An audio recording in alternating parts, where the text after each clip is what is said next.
Semua body ada. Ada yang ramping, ada yang babadondot.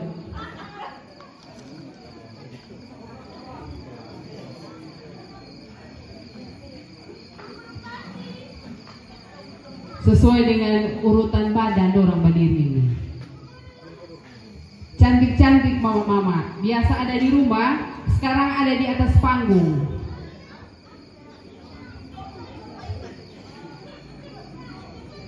Sebelum peserta nomor urut 1 untuk menyampaikan, membawakan lagu,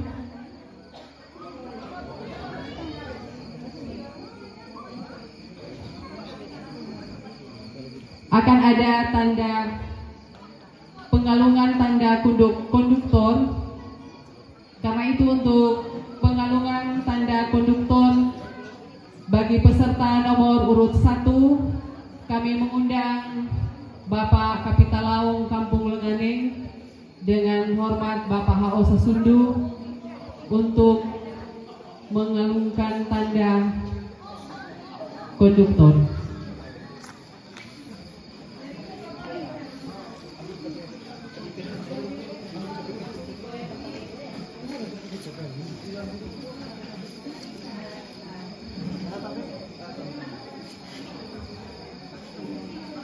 Ya, terima kasih Bapak Kapitalaung.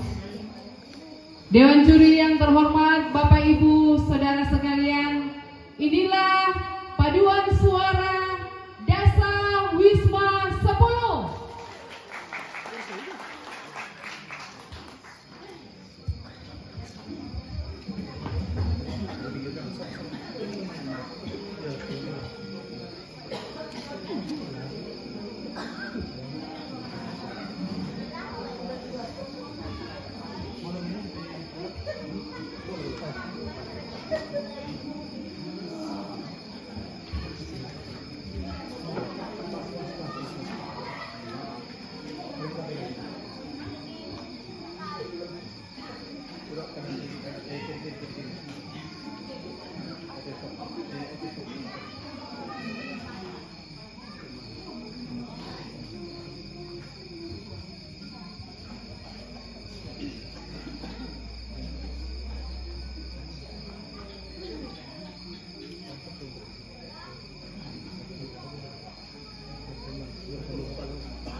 Demikian